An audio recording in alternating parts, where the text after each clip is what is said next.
प्यारे बच्चों, स्वागत है आप सभी का आपके प्यारे YouTube चैनल हरी सठानी 541 में।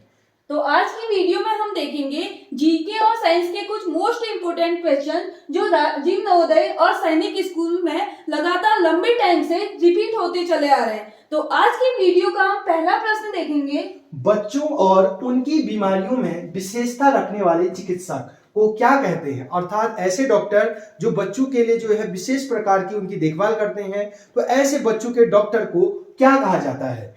तो बच्चों से संबंधित जो बीमारियां होती है उनकी जानकारी रखने वाले विशेषज्ञ को हम कहते हैं पीडियाट्रिशियन। तो और इसके अतिरिक्त हम अदर ऑप्शन इसमें देखेंगे। तो इसका पहला ऑप्शन है जियोलॉजिस्ट। जियोलॉजिस्ट होता है भूगर्भ विज्ञान अर्थात पृथ्वी की संरचना से संबंधित जो जानकारी रखता है उसे हम कहते हैं जियोलॉजिस्ट। इसका अगला ऑप्शन देखेंगे हम कार्डियोलॉजिस्ट। कार्डियोलॉजिस्ट होता है जो हृदय तथा हृदय से संबंधित जो बीमारियां होती हैं उनकी जानकारी रखने वाले विशेषज्ञ को कहते हैं कार्डियोलॉजिस्ट। और इसका लास्ट ऑप्शन हम देखेंगे न्यूरोलॉजिस्ट। न्यूरोलॉजिस्ट होता है जो मस्तिष्क से संबंधित बीमारियां और तंत्रिका तंत्र से संबंधित जो बीमारियों की जानकारी रखता है उसे कहते हैं हम न्यूरोलॉजिस्ट। तो इसका आंसर आया पीडियाट्रिशियन, यानी जो बच्चों की देखभाल और उनकी दवा से रिलेटेड बच्चों की जितनी भी बीमारियां होती हैं उनकी देखभाल के लिए जो डॉक्टर होता है उसका नाम होता है पीडियाट्रिशियन। अगला प्रश्न हम यहाँ पर देखेंगे, निम्न में से कौन सा संक्रामक रोग है। तो जो संक्रामक, तो यहाँ पर एक वर्ड आया है संक्रामक, यानी ऐसे रोग जो एक दूसरे व्यक्ति से संपर्क में आने में, चाहे वो हवा से या उसके साथ टच करने से, हेलो हाय करने से, गले मिलने से, एक दूसरे को छूने से जो फैलते हैं हवा के द्वारा या अन्य माध्यम के द्वारा, तो ऐसी बीमारी को कहते हैं संक्रामक रोग। तो ये चार ऑप्शन आपको दिए गए थे, इनमें जो संक्रामक रोग है वो है छोटी माता अर्थात चिकन पॉक्स। चिकन पॉक्स में आपने देखा होगा कि जो शरीर छोटे बच्चों में जो है ज्यादातर ये बीमारियां होती हैं, तो ये जो है वायरस के कारण होता है। तो उस वायरस में जो है छोटे छोटे शरीर में जो है लाल फुंसियां हो जाती है और उसके अंदर जो है हल्का पस जैसा भर जाता है, तो ये बीमारी है छोटी माता और ये क्या है, संक्रामक रोग है। अगला क्वेश्चन है, मसूड़ों से खून आना या घाव ढेर से भरना किस विटामिन की कमी से होता है। तो इसका आंसर है मसूड़ों में जो खून आता है और घाव हमारी जो लगती है उसे घाव जो देर से भरता है वो होता है विटामिन सी की कमी से। तो विटामिन सी का जो रासायनिक नाम है, विटामिन सी का रासायनिक नाम है एस्कॉर्बिक एसिड। विटामिन सी की जो कमी को जो पूरा करते हैं वो है खट्टे फल और आंवला। तो विटामिन सी का जो मुख्य स्रोत है वो है आंवला।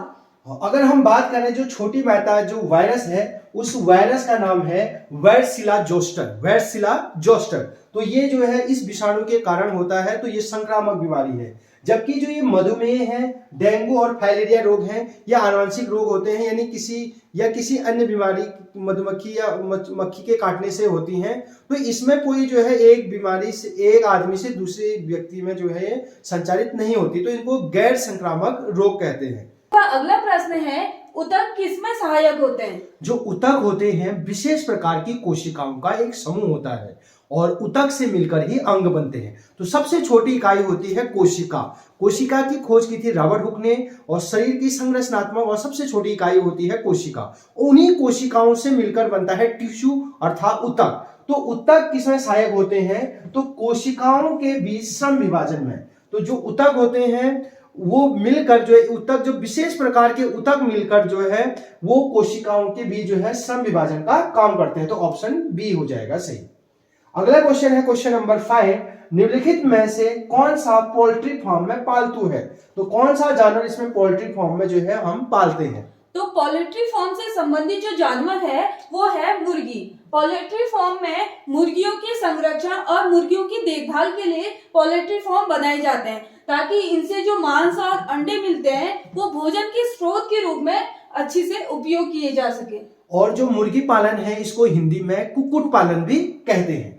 अगला क्वेश्चन है यहाँ पर, मानव शरीर की सबसे बड़ी ग्रंथि कौन सी है। तो जो मानव शरीर की सबसे बड़ी ग्रंथि होती है यकृत होती है, जिसको इंग्लिश में लिवर कहते हैं। और ये हमारे शरीर के जो है दाईं ओर होता है, और जो लिवर होता है वो उसमें से एक रस निकलता है जिसे बाइल अर्थात पित्त रस भी कहते हैं।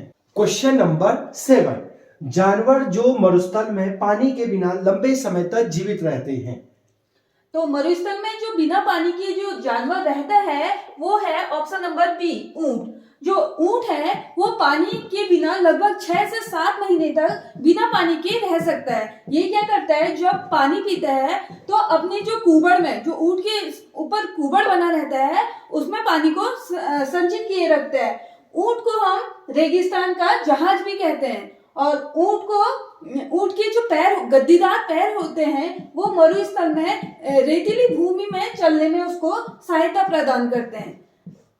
तो अगला क्वेश्चन है यहाँ पे, काली मिट्टी को किस नाम से भी जाना जाता है? काली मिट्टी, तो जो काली मिट्टी होती है उसको हम रेगुर मिट्टी के नाम से भी जानते हैं। काली मिट्टी का दूसरा नाम है रेगुर मिट्टी। इसको हम काली कपास भी कहते हैं क्योंकि इस मिट्टी में कपास का उत्पादन बहुत ज्यादा होता है, तो इसलिए कपास के उत्पादन के लिए काली मिट्टी जो है बहुत इंपॉर्टेंट होती है।